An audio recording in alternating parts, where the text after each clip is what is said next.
Selamat pagi adik-adik. Bersyukur untuk hari Minggu ini di mana kita semua bisa libur dan beribadah. Yuk kita mau sama-sama saat teduh untuk memulai hari kita. Mari kita berdoa. Bapa di surga, kami mengucap syukur karena Engkau baik dan dapat diandalkan setiap saat. Pagi hari ini kami rindu untuk mendengar suara-Mu. Roh Kudus tolong kami untuk bisa mendengar dan menjadi pelaku firman. Dalam nama Tuhan Yesus kami berdoa. Amin. Judul renungan kita hari ini adalah memperbaiki kesalahan.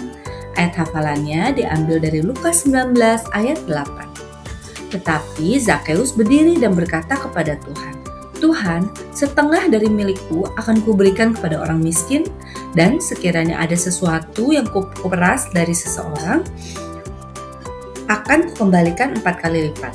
Adik-adik, siapa nih yang pernah berbuat salah? Rasanya semua orang pasti pernah berbuat salah ya. Muda ataupun tua, sama-sama bisa salah. Karena kita manusia yang tidak sempurna dan masih terus belajar. Apa sih yang kamu rasakan ketika kamu sadar sudah berbuat salah? Biasanya selain merasa bersalah, kita juga jadi merasa malu, pengen menghindar, kesal, bahkan marah. Antara kesal sama diri sendiri atau kesal sama orang lain dan situasi. Hari ini kita belajar dari kisah Zakeus. Adik-adik ingat kan siapa itu Zakeus? Zakeus adalah seorang pemungut cukai yang menerima Tuhan Yesus dan diubahkan hidupnya. Ciri khas Zakeus adalah ia seorang yang pendek dan ia tidak disukai oleh orang-orang Yahudi saat itu karena profesinya. Tapi ketika Zakeus merasakan kasih Yesus, ia sungguh-sungguh bertobat dan memutuskan untuk menebus kesalahannya dengan memberi setengah miliknya kepada orang miskin dan membayar 4 kali lipat kepada orang-orang yang sudah dirugikannya. Zakeus melakukan ini bukan karena disuruh, tapi karena ia sangat berterima kasih kepada Tuhan Yesus yang sudah menerima dan mengasihinya. Zakeus sudah memberikan sebuah teladan buat kita bagaimana menghadapi kesalahan. Bukan sekedar menyesal, menghindar, apalagi marah-marah, tapi memperbaikinya.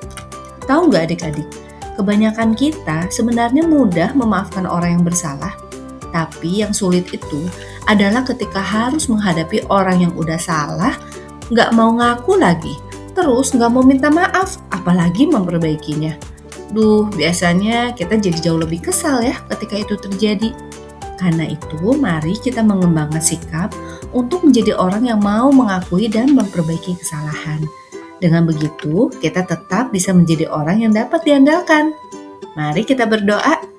Bapa, terima kasih karena Engkau begitu mengasihiku dan menerima aku apa adanya. Sekalipun aku berbuat salah, Engkau tetap sayang sama aku. Beri aku hati yang luas untuk bisa mengakui setiap kesalahan dan memperbaikinya, sehingga aku bisa menjadi anak yang lebih baik lagi dan menyenangkan hati Tuhan. Dalam nama Tuhan Yesus aku berdoa dan mengucap syukur. Amin. Oke adik-adik, bacaan Alkitab hari ini adalah Roma 9. Selamat hari Minggu, Tuhan Yesus memberkati.